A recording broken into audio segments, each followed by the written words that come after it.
मोदी के secret plan में विकास का मोदी मॉडल छुपा हुआ एजेंडा नहीं है, लेकिन उत्तर प्रदेश में इस एजेंडे के पीछे एक छुपा हुआ मकसद भी दिख रहा है। उत्तर प्रदेश पहुंचे अमित शाह जिस तरह से नरेंद्र मोदी के विकास के मॉडल को पेश कर रहे हैं, उसमें उत्तर प्रदेश की पेचीदा जातीय समीकरण को तोड़ने की कोशिश भी नजर आ रही है। सीक्रेट प्लान का ये वो पहलू है जो कामयाब हुआ तो लखनऊ से लेकर दिल्ली तक मोदी की रणनीति का लोहा मानने वालों की कमी नहीं होगी। अंधेरा घना है, लेकिन दिया जलाना कहां मना है।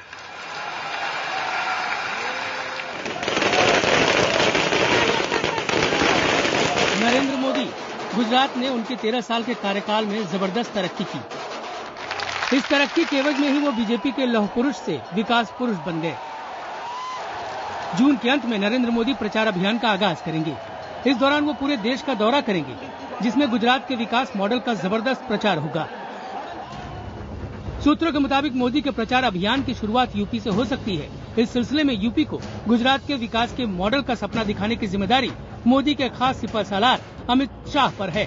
वो देश में बीजेपी शासित राज्यों की तरह ही तरक्की की जरूरत बता रहे हैं। उन्होंने यूपीए सरकार के विकास मॉडल की कमियां गिनाना अभी से शुरू कर दिया है।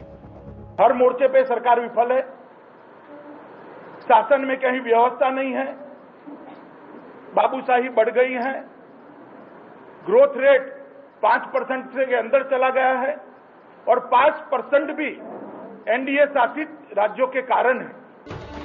मोदी के विकास मॉडल से यूपी को रूबरू कराने की तैयारी भी हो चुकी है। माना जा रहा है कि अमित शाह जल्द ही यूपी के दूध कारोबारियों से मुलाकात कर गुजरात के अमूल ब्रांड को प्रचारित करने की कोशिश करेंगे। इस दौरान वो मोदी सरकार की सहकारी नीति और गुजरात के दूध कारोबारियों की माली हालत की जानकारी भी देंगे। चर्चा ये भी है कि यूपी में जल्द ही गुजरात टूरिज्म का दफ्तर भी खोला जाएगा। मोदी के शासनकाल में गुजरात के पर्यटन उद्योग ने जबरदस्त तरक्की की है। कोई शक नहीं है कि गुजरात टूरिज्म और अमूल की कहानी में मोदी की छवि बार बार दिखाई देगी। इससे एक तरफ जहां यूपी के सियासी घमासान में विकास के मुद्दे को जगह मिलेगी, दूसरी तरफ दिल्ली के लिए मोदी का दावा भी मजबूत होगा। यूपी में खोई जमीन वापस पाने के लिए अमित शाह के सीक्रेट प्लान का ये बड़ा हिस्सा है। नरेंद्र मोदी का प्रोजेक्शन लगभग हो चुका है प्राइम मिनिस्टर के लिए, तो उनको जो कुछ भी करना है वो यूपी में करना है। और अमित शाह जो हैं वो नरेंद्र मोदी को पर्सोनिफाई करते हैं, वो नरेंद्र मोदी के प्रॉक्सी हैं। सियासी पंडितों के मुताबिक दूध कारोबारियों से अमित शाह की मुलाकात में सिर्फ विकास का मुद्दा ही नहीं है। अमित शाह यूपी के पेचीदा जातीय समीकरण को तोड़ने की कोशिश भी कर रहे हैं। दरअसल यूपी की आबादी में दलित और ओबीसी की कुल हिस्सेदारी 64% है। इसमें 19% दलित है, जिसके वोट के बड़े हिस्से पर बीजेपी का कब्जा है। ओबीसी में 9% यादव जाति है, जिसके वोट का बड़ा हिस्सा एसपी को मिलता है।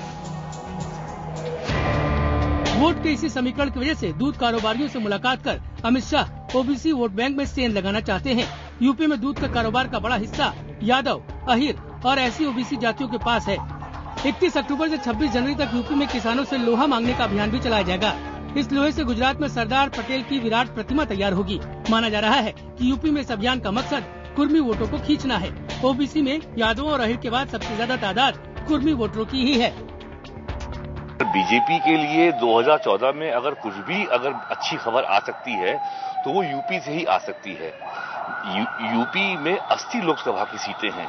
एक समय में यहाँ पे बीजेपी ने 57 सीटें जीती थी और 2009 के चुनाव में वो चौथी स्थिति पे आ गई। मोदी के सीक्रेट प्लान के तहत अमित शाह की तैयारियों से साफ है कि उत्तर प्रदेश में जातियों की भूल भुलैया में नरेंद्र मोदी अपना रास्ता तलाश रहे हैं। इस कोशिश में अगर चुनाव प्रचार के दौरान मोदी के ओबीसी समुदाय से आने की बात प्रचारित की जाए तो ताज्जुब नहीं होगा। मोदी गुजरात के घांची समुदाय से हैं और अगर वो दिल्ली की सत्ता तक पहुंचने में कामयाब हुए तो ये कमाल करने वाले वो पहले ओबीसी होंगे।